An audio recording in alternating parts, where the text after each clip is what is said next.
복음 말씀 계속 이어가고 있습니다. 예수님께서는 십자가의 죽음을 위해서 계속 십자가의 죽음을 향해 가고 있는 그 배경 안에서 우리가 이 말씀을 이해해야 됩니다. 예루살렘 성전에 입성하셨고요. 그리고 거기서 예루살렘 성전을 정결하게 하는 일들을 행하셨습니다. 그리고 열매 없는 무화과 나무를 저주하시면서 이스라엘 백성들에게 임하게 될 하나님의 심판을 예고하셨습니다. 그리고 예수님께서는 비유를 통해서 이스라엘 백성들이 얼마나 하나님 앞에서 악한지, 그리고 그 심령이 얼마나 완고하고 그 심령이 정말 하나님 앞에서 범죄한 심령으로 변화가 필요한 심령인지를 이야기하기 위해서 비유로 말씀하셨습니다. 한 아들에게 두 아들이 있는 비유, 그리고 주인의 종들과 아들을 죽인 포도원 농부의 비유, 또 마지막으로 우리가 지난번에 봤던 것처럼 아들을 위해서 혼인잔치를 베푼 임금의 비유, 이러한 내용들을 통해서 이스라엘 백성들의 완악함과 강팍함을 고발하고, 그리고 그들이 회개하지 않으면 심판을 받게 될 것이다 라고 예고하셨습니다. 이런 과정에서 예수님의 말씀을 듣고 있었던 대제사장들과 서기관들, 바리새인들은 예수님이 자신들의 기득권, 자신들의 질서, 자신들이 유익을 취하고 있는 것을 손해보게 하는 자로만 이해했습니다. 그래서 자신들에 대하여서 불만을 품고 자신들을 좀 해롭게 하려고 하는 분으로만 이해하여 예수님을 어떻게 합니까? 죽이려고 하는 음모를 꾸미기 시작합니다. 어떻게 하면 예수를 죽일까? 우리 눈에 가시가 바로 예수다. 그 예수를 어떻게 하면 죽일 수 있을까? 이런 생각을 하는 것이죠. 오늘 본문에도 이제 그 내용이 나오는 거예요. 15절 가서 한번 보시죠. 다 같이 한번 읽어보겠습니다. 15절. 이에 바리새인들이 가서 어떻게 하면 예수를 말의 올무에 걸리게 할까 상의하고, 예수를 말의 올무에 걸리게 할까, 말의 덫에, 말의 함정에 빠지게 할까. 그래서 결국에는 예수를 죽일 수 있는 명분을 좀 얻어보자라고 하는 생각을 한 것입니다. 대제사장, 그리고 서기관, 바리새인들, 이러한 종교적 지도자들, 그리고 종교적으로 열심을 내던 그러한 사람들이 정말 예수님에 대하여 가지고 있는 마음이라는 것은 예수님을 어떻게 하면 죽일 수 있을까 하는 그 적개심이 부글부글 끓어 넘치는 것을 볼 수 있는 것입니다. 그런데 여러분, 예수님을 이들이 마음대로 죽일 수가 없습니다. 왜냐하면 그 당시에 모든 사법권을 누가 가지고 있습니까? 로마 정부가 가지고 있는 거예요. 로마 정부. 왜냐하면 유대인은 그때 당시 이스라엘은 로마의 지배를 받고 있었기 때문에 대제사장들과 유대인들의 어떤 지도층들이 마음대로 누구를 감옥에 가두거나 사형을 집행할 수가 없었어요. 결국에는 예수님을 죽이려면 누구의 명이 떨어져야 되는 겁니까? 로마 정부의 명이 떨어져야 되는 거예요. 그러니까 이 사람들이 어떻게 하면 예수를 죽일 수 있을까 하고 묘안을 찾아내고 예수님에게 접근한 방식들이 있어요. 그게 이제 오늘 우리가 좀 살펴볼 내용인데요. 첫 번째 보니까 이 사람들이 헤롯 땅과 하나가 되는 것이었습니다. 이들이 헤롯 땅과 하나가 되는 것. 예수님을 죽이기 위해서는 헤롯 땅과 하나가 되자. 16절 가서 보시면 뭐라고 나옵니까? 16절에 가서 보시면 자기 제자들을 헤롯 당원들과 함께 예수께 보내요. 그렇게 얘기하고 있습니다. 자기 제자들을 헤롯 당원과 함께 예수께 보냈다. 여러분, 바리새인들과 헤롯 당원은 가깝지 않았던 사람들이에요. 헤롯 당원은 어떤 사람들이냐면 헤롯 대왕의 정치력에 기대어서 사는 사람들이었어요. 여러분, 이 헤롯 대왕이라고 하는 사람, 예수님이 태어날 때 그 이스라엘을 다스렸던 왕이었죠. 이 헤롯 대왕은 순수한 유대인이 아닙니다. 아버지는 유대인이었지만 어머니는 에돔 사람이었어요. 그러니까 순수 혈통을 가지지 못하니까 사실은 유대인들에게 있어서도 달갑지 않은 사람이었어요. 그리고 그런 어떤 그 자신의 어떤 가문에 있어서 철저히 로마 권력에 붙어가지고 살지 않으면 성공할 수 없다라고 하는 생각을 가지고 친로마 그런 태도를 취하면서 아부하고 그 로마 정부에 부역하는 그러한 입장을 취해서 자기 권력을 쌓았던 사람이에요. 그러니까 바리새인들이 볼 때에는 헤롯 당원들은 철저히 세속주의자들과 다를 바 없는 거예요. 그 당시에 힘을 가지고 있던 로마 정부 권력에 기대어서 사는 사람들, 거기에 아부하면서 살아가는 사람들, 그러니까 철저히 세속적일 수밖에 없고 동시에 유대적인 감정으로 놓고 봐도 그들이 받아들이기 힘든 그런 대상이었다는 것이죠. 여러분, 이 헤롯 당원들이요, 헤롯 대왕이 예수님이 그리스도가 태어났다라고 하는 말을 듣고 나서 어떻게 합니까?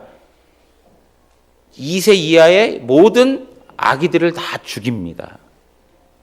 왜요? 자기 권력이 위태롭게 될까봐 하는 생각 때문에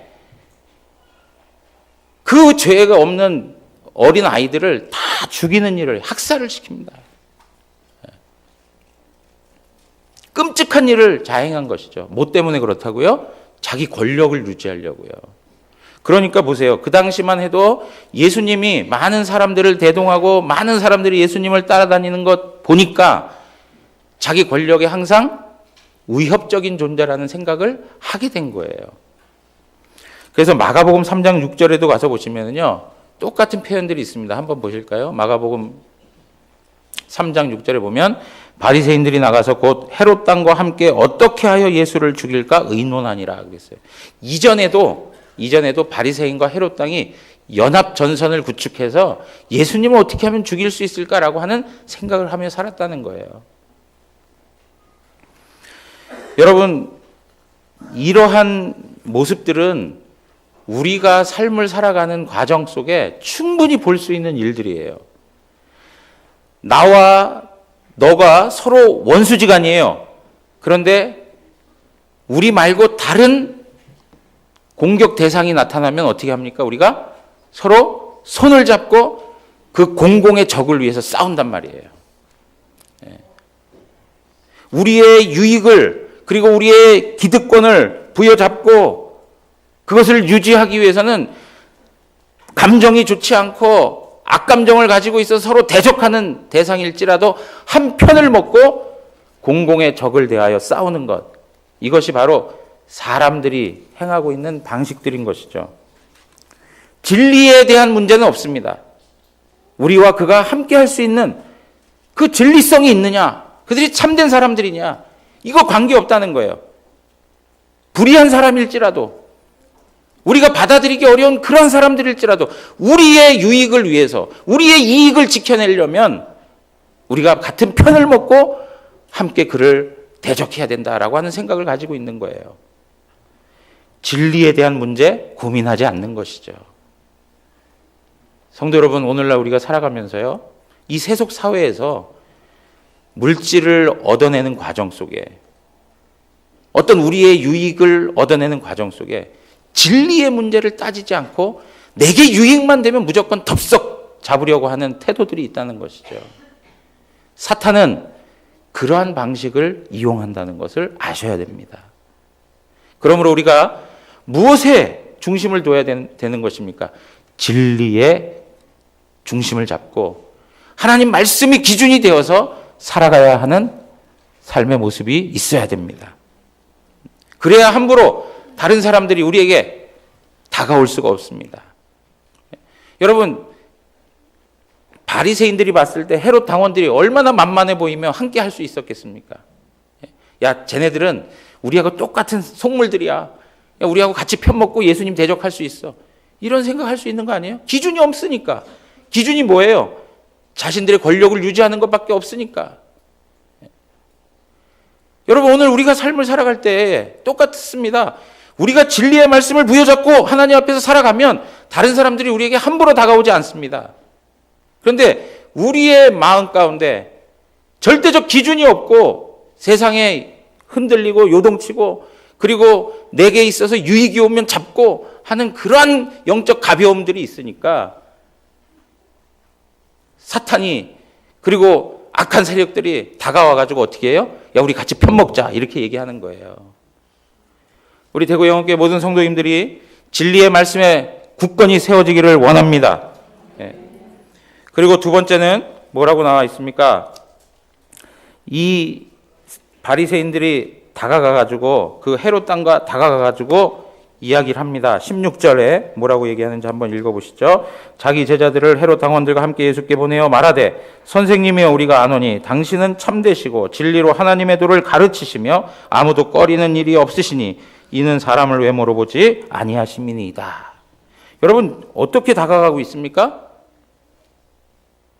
예수님에 대해서 칭찬을 하고 있습니다. 속에서는 부글부글 예수를 어떻게 하면 죽일까 하는데 겉으로는 아닌 척하고 있는 거예요. 그들이 다가가는 방식이 무엇입니까? 위장하며 예수님에게 다가가는 거예요. 위장하며. 나름 교양 있고 세련된 모습을 가지고 예수님에게 다가가는 거예요.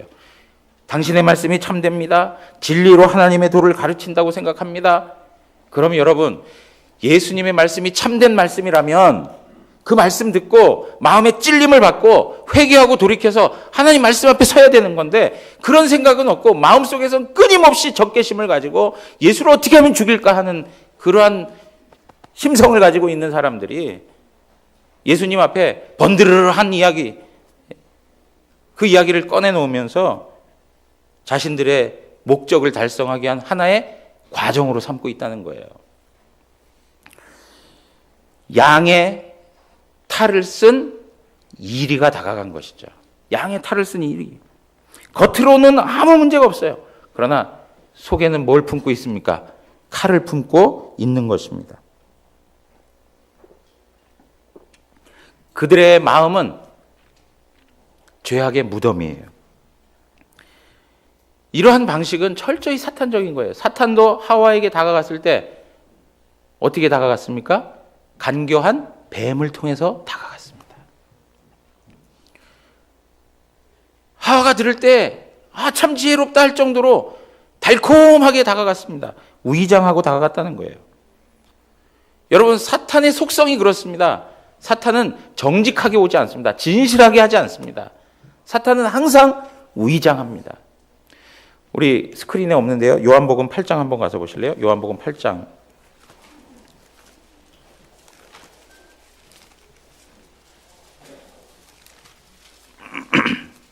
요한복음 8장 44절입니다.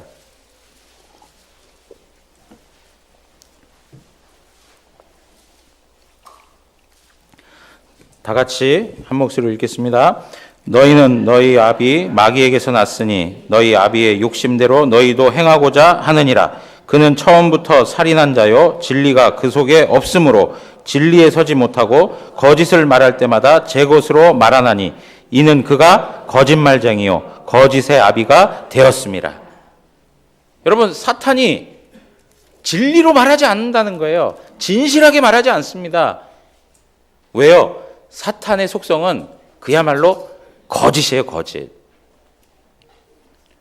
사탄의 별명이 뭐라고요? 예? 거짓말쟁이고 거짓의 아비다 그랬습니다. 거짓의 아비다. 그래서 여러분 우리가 거짓말하는 거는 철저히 용납하면 안 돼요. 그 우리 자녀들을 키울 때도 거짓말하는 거, 진실하지 못한 거에 대해서는 아주 그냥 응징을 하셔야 돼요. 예. 여러분 우리가 삶을 살아갈 때 위장하고 포장하고 그리고 거짓되게 하려고 하는 것들이 끊임없이 일어나는데 그건 철저히 마귀적인 거예요. 사탄이 예수님에게 다가갔을 때 바로 이런 방식으로 다가가는 거죠. 그런데요, 여러분 이게 계속적으로 유지되느냐, 그 위장술이 끊임없이 유지되고 그대로 자신들의 의도한 대로 얻을 것을 얻느냐, 그렇지 않다는 거예요. 우리 주님께서도 뭐라고 얘기했습니까? 열매로 그들을 알게 된다 그랬어요. 열매로 그들을 알게 된다. 여러분, 사과나무가 사과나무인지 어떻게 알아요? 네? 네, 사과 열매를 보고 알아요. 배나무가 배나무인지 어떻게 아십니까? 예, 열매를 보고 하는 거죠. 배를 보고. 예? 대단히 깊은 지식을 갖고 계신 것 같습니다. 예? 저 이렇게 봄철에 가보면 백꽃하고 또 복숭아꽃인가요? 뭐 그런 꽃이 조금 저는 헷갈릴 때가 있는 것 같아요. 제가 아직 잘 몰라서 그랬는데. 근데 가서 나중에 열매를 보면 다 알겠죠. 마찬가지예요. 우리 주님께서 열매를 통해 다 알게 돼요. 아무리 위장하고요, 아무리 숨겨도 그것의 열매가 나타날 수밖에 없어요. 콩 심으면 뭐가 난다고요? 콩이 나는 거예요. 예. 여러분, 우리가 거짓을 심게 되면 거짓으로 드러나는 것이 분명히 나타납니다. 사랑하는 성도 여러분, 우리가 하나님 앞에서 진실하기를 원합니다. 하나님 앞에 진실하셔야 돼요. 세 번째는 뭐냐면 이간하는 질문을 하는 거예요. 이간하는 질문. 17절에 가서 보시면 그러면 당신의 생각에는 어떠한지 우리에게 이르소서 가이사에게 세금을 바치는 것이 옳으니까 옳지 아니하니까 이렇게 묻습니다.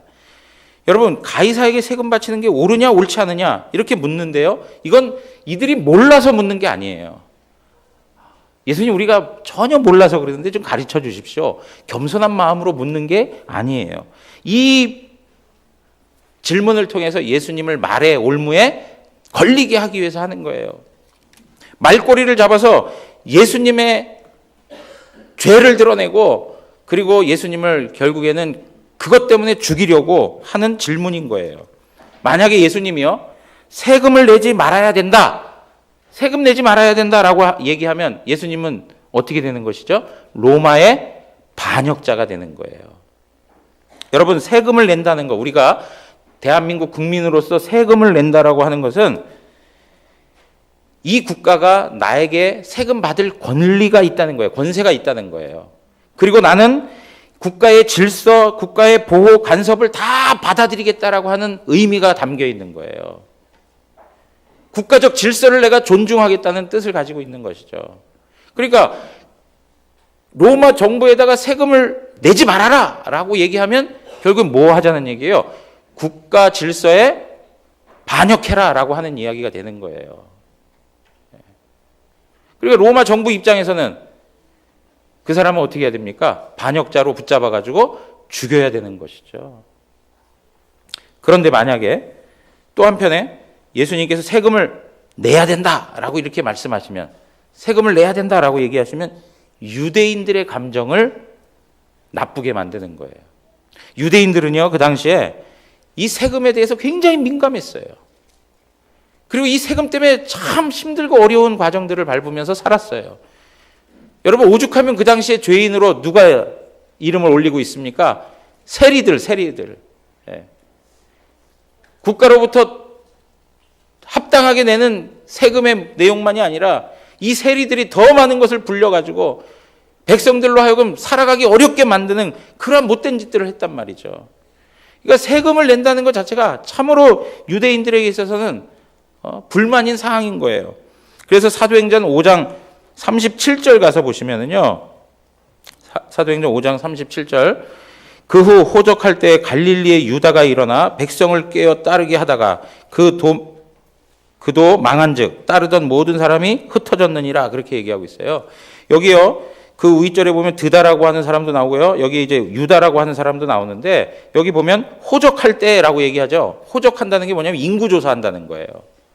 이 인구조사를 왜 하게 되었느냐면 역사적 기록에 보니까 그 당시에 세금 때문에 인구조사를 하게 된 거예요. 그러니까 이 세금에 대한 문제 때문에 반란을 일으켰다는 거죠, 지금. 그러니까 유대인들의 어떤 상황에선 이 세금 문제가 굉장히 민감하고, 그리고 그 세금에 대해서 내야 된다, 그리고 더 많은 것들을 로마 정부에 내도록 하는 것은 유대인들에게 있어서 악감정을 만드는 거예요. 그러니까 여러분 보세요. 지금 바리새인들 그리고 헤롯 당원들이 예수님에게 와가지고 한 이 질문은 결국에는 예수님과 로마 정부의 관계를 이간시키는 거고요. 또 예수님과 유대인들의 정서를 이간시키는 거예요. 그러니까 이 질문 자체는 이간시키기 위한 질문인 거예요. 그래서 결국에는 예수님을 올무에 걸려 넘어지게 해서 로마 정부로부터 반역자로 몰아세우고 죽이기 위한 것이죠. 바리새인들이 가서 예수님에게 기대했던 답은 무엇일까요? 예수님에게 기대했던 답은 세금을 내지 말아라 라고 하는 말이었어요. 그런데 예수님께서 그렇게 얘기하지 않으셨던 것이죠. 여러분, 제가 오늘 이 내용을 통해서 우리가 하나 살펴보고자 하는 것은 사실은 이 본문의 핵심적인 의미를 다루고 있는 그 내용은 우리가 다음 주에 좀 더 살펴볼 것입니다. 가이사의 것은 가이사에게, 하나님의 것은 하나님에게 대한 그 말씀이 핵심적인 그러한 말씀인데요. 그 말씀을 해가기 이전에 이러한 어떤 바리새인들의 어떤 태도를 통해서 우리의 영적 상태를 한번 살펴보자는 것입니다. 여기 보시면 이간질, 이러한 방식을 통해서 결국에는 예수님을 넘어뜨리게 하는 것이죠. 근데 이러한 이간질은요, 철저히 사단이 사용하는 방식들이에요. 사단이.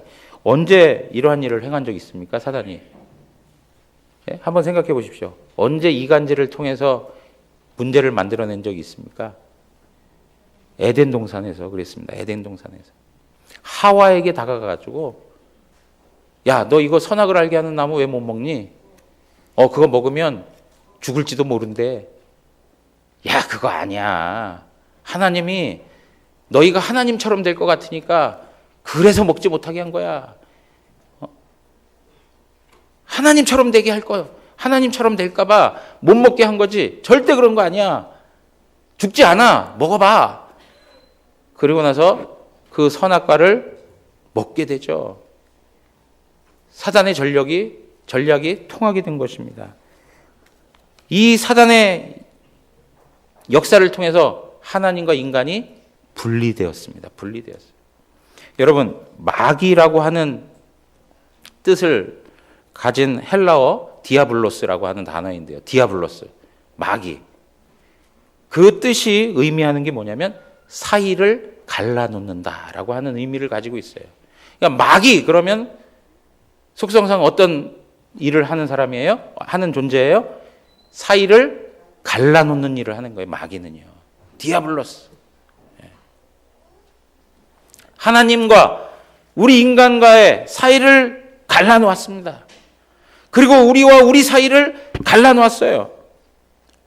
철저히 사탄은 이간질을 통해서 하나님과 또 우리와 우리 사이를 갈라놓는 존재였다는 것입니다.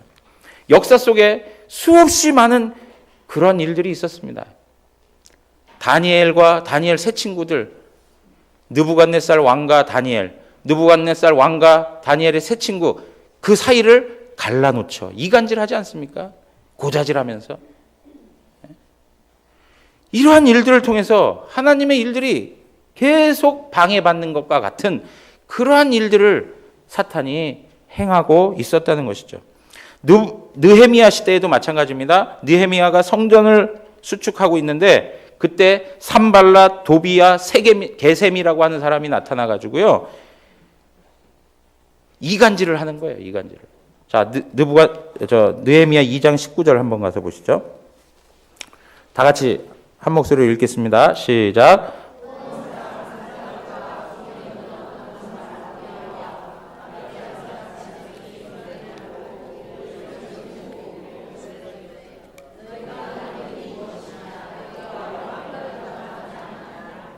네. 지금 예루살렘 성전을 수축하고 있는 느헤미야에 대해서 너가 지금 왕을 배반하고자 하느냐 그렇게 얘기하는 거예요. 그러면서 실질적으로 편지를 보냅니다. 이들이 왕을 배반하고 있습니다 라고 얘기해요. 그러니까 그 왕과 이 느헤미야를 어떻게 하고 있습니까? 지금 이간질시키고 있는 거예요. 이런 일들을 통해서 하나님의 역사를 방해하고 있단 말이죠. 이게 바로 사탄의 전략인 것입니다. 그런데 여러분, 이러한 심각성이 있음에도 불구하고 우리가 그 사탄의 전략을 잘 깨닫지 못하고 그냥 우리도 이간질 때문에 서로 관계가 어려워지고 아픔을 당하는 일들이 얼마나 많습니까? 우리가 이런 사탄의 전략에 눈이 열려서 사탄이 그렇게 다가올 때 단호하게 거절하고 믿음으로 승리하는 일들이 있기를 원합니다. 여러분, 왜 우리가 이간질을 하지 말아야 되느냐? 잠언 6장 12절에서 15절을 보니까 이런 말씀이 있습니다. 불량하고 악한 자는 구부러진 말을 하고 다니며 눈짓을 하며 발로 뜻을 보이며 손가락질을 하며 그의 마음에 패역을 품으며 항상 악을 꾀하여 다툼을 일으키는 자라. 그러므로 그의 재앙이 갑자기 내려 당장에 멸망하여 살 길이 없으리라. 왜 그렇습니까? 하나님의 재앙이 임하는 일이에요. 결국에는 하나님의 재앙이 임한다고요. 그래서 이간질하지 말아야 돼요. 두려울 줄 알아야 돼요. 하나님이 이 일을 기뻐하지 않으세요. 자, 잠언 6장 16절에서 19절 가서 보세요. 잠언 6장 16절에서 19절. 여호와께서 미워하시는 것 곧 그의 마음에 싫어하시는 것이 67가지니. 여호와께서 어떻게 하시는 거예요? 싫어하고 미워하는 게 있단 말이에요. 그게 뭐냐? 17절. 곧 교만한 눈과 거짓된 혀와 무죄한 자의 피를 흘리는 손과 악한 계교를 꾀하는 마음과 빨리 악으로 달려가는 발과 거짓을 말하는 망령된 증인과 및 형제 사이를 이간하는 자니라. 우리 하나님께서 싫어하시는 일이 뭐냐? 형제 사이를 이간하는 것, 이거 싫어하신다라고 얘기하고 있어요. 여러분, 하나님이 싫어하시는 거 꼭 해야 되겠습니까? 예? 우리 자녀들을 놓고 얘기할 때 그러죠. 너는 어떻게 엄마가 그렇게 싫어하는 일만 그렇게 하냐? 막 이런 얘기 할 때 있잖아요. 예? 우리 주님의 마음이 그렇지 않을까요? 예? 싫어하는 일이에요, 우리 주님께서. 그 다음에 이 이간질은 결국 우리의 관계를 깨뜨려 버리는 거예요. 관계를 무너뜨려 버려요. 잠언 16장 28절 다 같이 한 목소리로 읽겠습니다. 패역한 자는 다툼을 일으키고 말쟁이는 친한 벗을 이간하느니라. 예. 말쟁이는 친한 벗을 이간하느니라 그랬습니다. 친한 벗이 이간으로 말미암아 그 관계가 깨어져요. 사랑하던 관계, 우정의 관계, 정말 서로 가까웠던 관계가 그 관계 속에서 행복을 누리는 거예요. 사람은요, 관계를 통해서 행복을 누립니다. 인정하십니까? 예? 하나님과의 관계 속에서 우리가 행복을 누리는 거고요. 우리 사람들과의 관계 속에서 행복을 누린다니까요. 그런데 그 관계가 깨어지게 된다는 것이에요. 뭐 때문에요? 이간질 때문에 그렇다는 거예요. 이러한 문제는 교회 사람과의 사람 관계에만 나오는 게 아니고요. 교회 질서를 무너뜨리는 일들이 돼버려요. 그래서 로마서 16장 17절에 보면 로마서 16장은요. 바울이 복음 사역을 하면서 자기를 도와서 같이 헌신했던 동력자들의 이름을 쭉 언급하고 있어요. 그러다가 17절에 가서 이렇게 얘기합니다.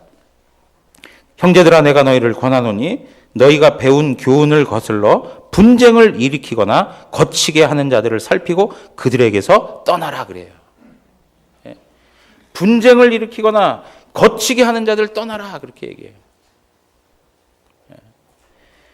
여러분, 이러한 내용들이 무엇입니까? 하나님의 교회의 영적 질서를 무너뜨린다라고 하는 것을 말해주고 있는 거예요.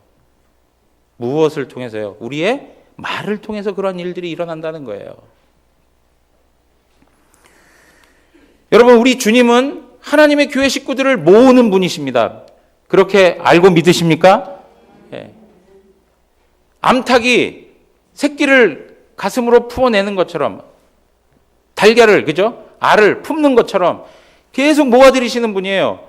그런데 마태복음 12장 30절에 보면 이런 말씀이 있어요. 나와 함께 아니하는 자는 나를 반대하는 자요. 나와 함께 모으지 않은 자는 해치는 자라 그렇게 얘기했어요. 예. 주님과 함께 모으는 일을 해야 되는데 주님과 함께 하지 않으면서 해치는 일을 하는 거예요. 이거 안 된단 말이죠. 안 된단 말이에요. 그리고 예수님이요, 우리의 그 하나됨이 얼마나 중요한지 하나님 앞에 기도를 합니다. 요한복음 17장 11절 가서 한번 보세요. 다 같이 한번 읽겠습니다. 나는 세상에 더 있지 아니하오나 그들은 세상에 있사옵고 나는 아버지께로 가옵나니 거룩하신 아버지여 내게 주신 아버지의 이름으로 그들을 보전하사 우리와 같이 그들도 하나가 되게 하옵소서. 예, 하나가 되게 하시옵소서. 아버지와 우리가 하나가 된 것처럼 그들도 하나가 되게 해 주시옵소서. 22절에 또 얘기합니다. 22절 또 읽겠습니다. 내게 주신 영광을 내가 그들에게 주었사오니 이는 우리가 하나 된 것 같이 그들도 하나가 되게 하려 함이니이다. 예, 우리가 하나 된 것처럼 성부, 성자, 성령이 하나 되게 하신 것처럼 그들도 하나가 되기 위함입니다. 라고 이야기하는 거예요. 사랑하는 성도 여러분, 예수님께서 십자가에 죽으신 이유가 무엇인지 아십니까? 예수님께서 십자가에 죽으신 이유는 하나님과 원수되었던 우리가 하나님과 화목되기 위해서 그런 거예요. 그래서 하나님과 하나 되라고. 그리고 또 어떻습니까? 유대인과 이방인 서로 인간적 삶에 있어서 조건을 가지고 나뉘어지고 서로 대적한 그 사람들을 하나로 만들기 위해서 죽으신 거예요. 에베소서 2장 11절에서 19절 제가 읽겠습니다. 한번 잘 눈으로 따라와 보십시오. 그러므로 생각하라. 너희는 그때 육체로는 이방인이요 손으로는 육체에 행한 할례를 받은 무리라 칭하는 자들로부터 할례를 받지 않는 무리라 칭함을 받은 자들이라. 그때에 너희는 그리스도 밖에 있었고 이스라엘 나라 밖의 사람이라. 약속의 언약들에 대하여는 외인이요 세상에서 소망이 없고 하나님도 없는 자이더니. 여러분, 그때는 이 뭐예요? 예수님 알지 못했을 때는 우리는 이방인이라는 거예요. 외인이라는 거예요. 외부인 출입금지, 우리 지난번에도 원로 목사님 얘기하셨는데요. 예, 그러한 대상이라는 거예요. 그런데 13절 다 같이 한번 한 목소리로 읽겠습니다. 이제는 전에 멀리 있던 너희가 그리스도 예수 안에서 그리스도의 피로 가까워졌느니라. 여러분, 예수님의 십자가의 이 은혜가 무엇인지 아시겠습니까? 예? 가까워졌다는 거예요. 하나가 되었다는 거죠. 그는 우리의 화평이신지라 둘로 하나를 만드사 원수된 것 곧 중간에 막힌 담을 자기 육체로 하시고 법조문으로 된 계명의 율법을 폐하셨으니 이는 이 둘이 자기 안에서 한 새 사람을 지어 화평하게 하시고 또 십자가로 이 둘을 한 몸으로 하나님과 화목하게 하려 하심이라. 원수된 것을 십자가로 소멸하시고, 원수된 것을 십자가로 소멸하셨습니다. 서로 적대감을 가지고 있었던 것 십자가로 무너뜨리셨습니다. 지금 그 얘기를 하고 있는 것이죠. 18절 가서 한번 보세요. 먼데 평안을 전하고 가까운데 평안을 전하셨다. 그러면서 18절 다 같이 18, 19절 함께 읽겠습니다. 이는 그로 말미암아 우리 둘이 한 성령 안에서 아버지께 나아감을 얻게 하려 하심이라. 그러므로 이제부터 너희는 외인도 아니요 나그네도 아니요 오직 성도들과 동일한 시민이요 하나님의 권속이라. 아멘. 여기 하나님의 권속 무슨 말입니까? 이게 하나님의 가족이라 이거예요. 식구라. 하나님의 가족이라는 거예요. 이제는 외인이 아니에요. 나그네가 아니에요. 성도들과 동일한 하나님 나라의 시민이요 하나님의 식구예요.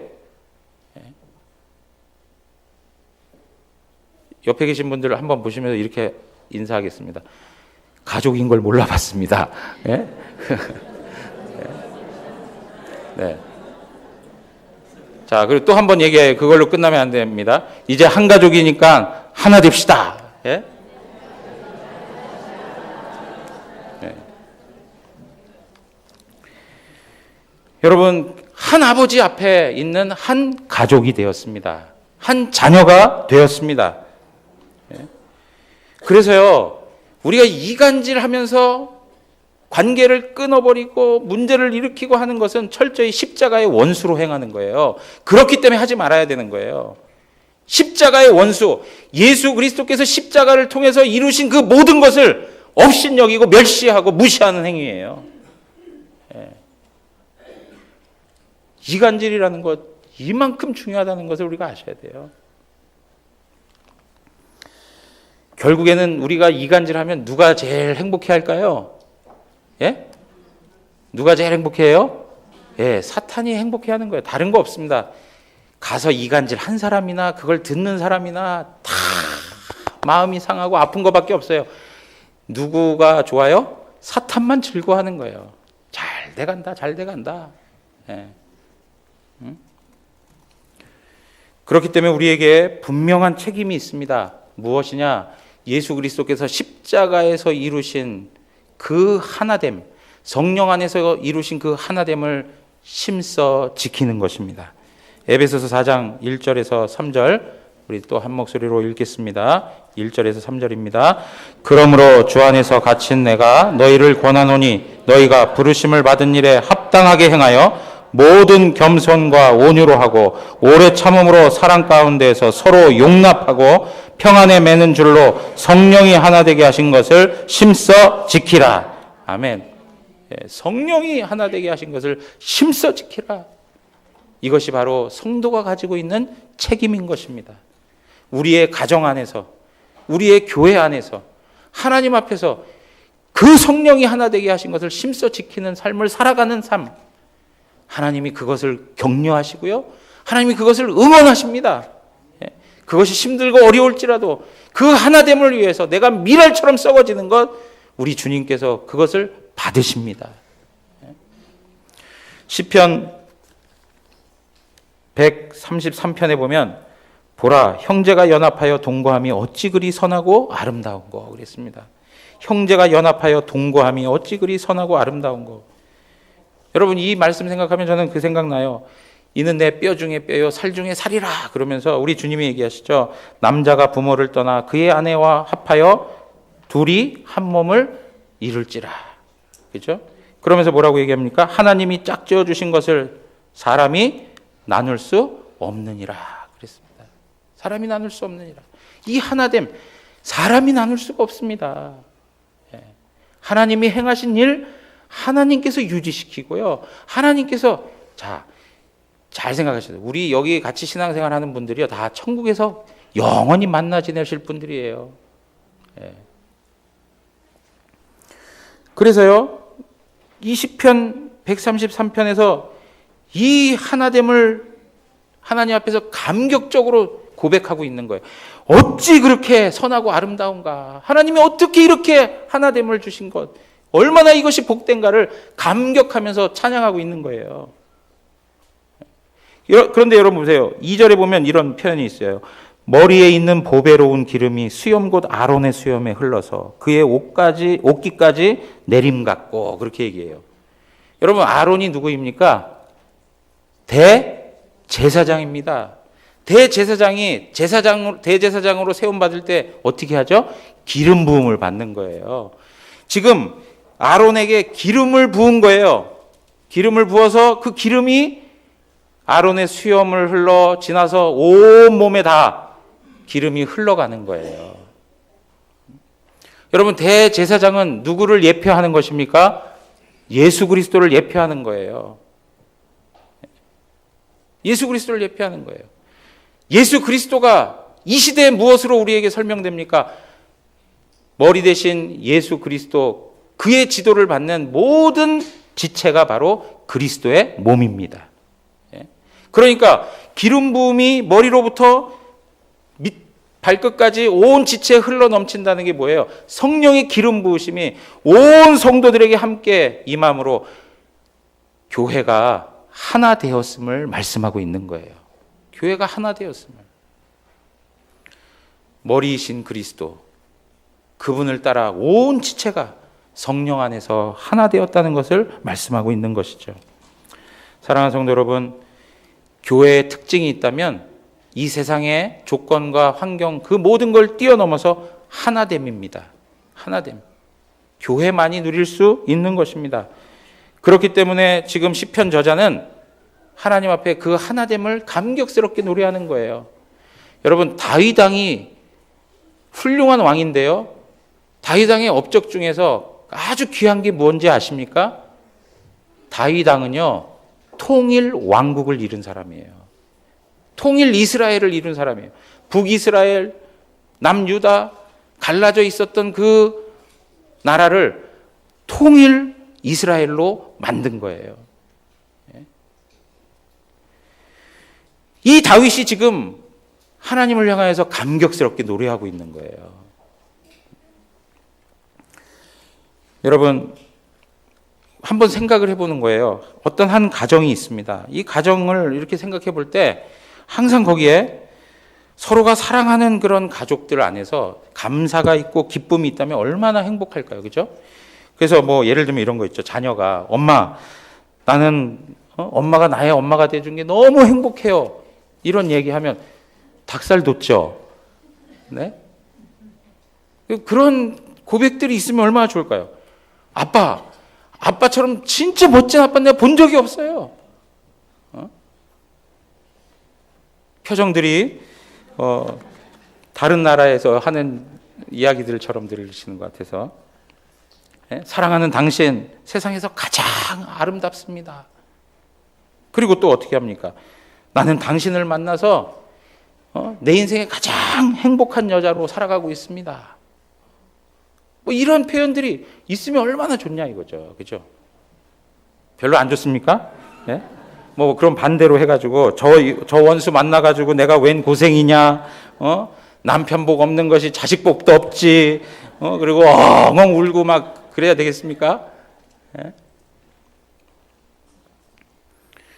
그 자녀들은 부모가 말이지 해준 것도 없고 이놈의 집구석 그냥 하루라도 좀 빨리 나가고 싶다 막 이런 가정이면 좋겠습니까? 그죠? 어느 가정이 좋으세요? 전자입니까? 후자입니까? 전자의 가정이잖아요. 교회도 마찬가지예요. 야, 우리 목사님 진짜 눈부시게 하는데 탁월하다. 그죠? 눈부시게 하는데 탁월합니다. 우리 장로님들 정말 경건하고 거룩하고 정말 성실하게 주님의 몸된 교회를 잘 받드시는 분들이다. 인격적으로 참 훌륭하시다. 이런 고백들이 있고 우리 집사님 권사님들 주님을 위한 열정이라면 다른 거 다 제껴두고 그냥 마음을 다해서 하나님 섬기는 모습 참 아름답습니다. 뭐 이러한 고백들이 풍성하게 나타나는 교회, 그 교회 행복한 거 아닙니까? 사랑하는 성도 여러분, 오늘 우리가 이러한 사단의 전략들을 다시 한번 간파하시고 영적인 눈을 열어서 예수 그리스도의 십자가를 붙들고 우리 가운데 다가오는 어둠의 세력들을 물리치시고 예수 그리스도의 십자가의 그 아름다운 능력을 삶 속에서 계속적으로 경험하며 성령이 하나 되게 하신 것을 심써 지키며 하나님 앞에 영광 돌리는 복된 교회가 되기를 주님의 이름으로 축원합니다. 다 같이 일어나겠습니다.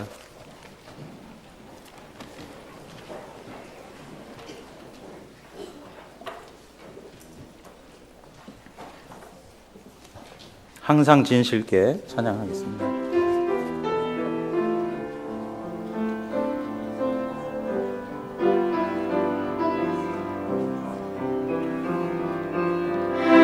항상 진실케 내 맘 바꾸사 하나님답게 하여 주소서. 항상 진실케 내 맘 바꾸사 항상 진실케 내 맘 바꾸사 하나님답게 하여 주소. 다시 한번 고백합니다. 항상 진실케 내 맘 바꾸사 항상 진실케 내 맘 바꾸사 하나님답게 하여 주소서. 주는 포기장이 많은지는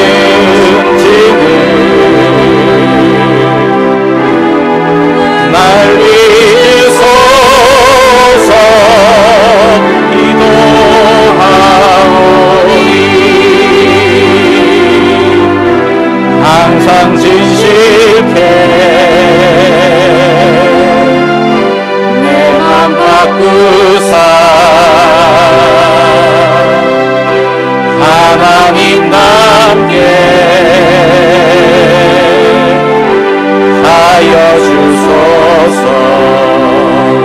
기도하겠습니다. 기도하실 때 오늘 들려주신 말씀을 다시 한번 부여잡고 하나님 앞에 은혜를 구하면서 기도하며 나아가도록 하겠습니다. 다 같이 기도하겠습니다.